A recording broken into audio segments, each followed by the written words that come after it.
Hello friends, ஒரு குக்கரில் எண்ணெயும் நெய்யும் 2 ஸ்பூன் போட்டிருக்கேன். பட்டை, கிராம்பு, ஏலக்காய், பிரிஞ்சி இலை எடுத்து வச்சுருக்கேன். எண்ணெய் சூடானதும் அதில் போட்டாச்சு. இது 3 பெரிய வெங்காயம், 1 கைப்பிடி புதினா, 1 கைப்பிடி கொத்தமல்லி, 1 பாக்கெட்டு மஷ்ரூம், ஒரு 6 பச்சை மிளகாய். காரம் அவங்கவுங்களுக்கு ஏற்ற மாதிரி. பூண்டு வேணாலும் போட்டுக்கலாம், நான் பூண்டு போடலை. ஃபஸ்ட்டு வெங்காயத்தை போட்டு பச்சை மிளகாவையும் போட்டு வெங்காயம் ஒரு கிளாஸி ஸ்ட்ரக்சர் வர அளவுக்கு வதக்கிக்கலாம். ரொம்ப வதக்க வேண்டியதில்லை. இஞ்சி பூண்டு பேஸ்ட்டும் எடுத்து வச்சுருக்கேன். அடுத்து இஞ்சி பூண்டு பேஸ்ட்டையும் போட்டு நல்லா மிக்ஸ் பண்ணி விட்டுட்டு எடுத்து வச்சுருக்க மற்ற எல்லாத்தையும் புதினா, கொத்தமல்லி, பச்சை மிளகாய், மஷ்ரூம் எல்லாத்தையும் போட்டு நல்லா மிக்ஸ் பண்ணி விட்டுட்டு நான் தேங்காய் பால் எடுத்திருந்தேன்.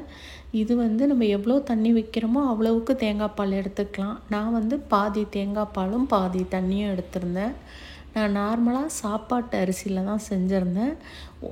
எங்கள் வீட்டில் யூஸ் பண்ணுற சாப்பாட்டு அரிசிக்கு 1க்கு 2 தண்ணி 20 நிமிஷம் ஊற வச்சா போதும். 3 விசில் விட்டு எடுத்துக்கலாம்.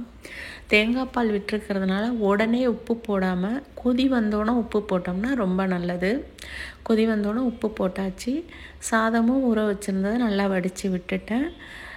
அரிசியும் போட்டு அதையும் நல்லா மிக்ஸ் பண்ணி விட்டுட்டு கொதி வந்தோன்னே ஒரு 3 விசில் விட்டு எடுத்துக்கிட்டேன். இதில் பூண்டு நிறைய கட் பண்ணி போட்டால் நல்லாயிருக்கும். ஆனால் நான் போடலை, அன்றைக்கி இஞ்சி பூண்டு பேஸ்ட்டு போட்டதுனால. நல்லா வெந்து வந்துருச்சு. ரொம்ப டேஸ்ட்டாக இருந்தது. அன்னைக்கு லஞ்ச் பிளேட் எங்களுக்கு இது தான். தேங்க்யூ.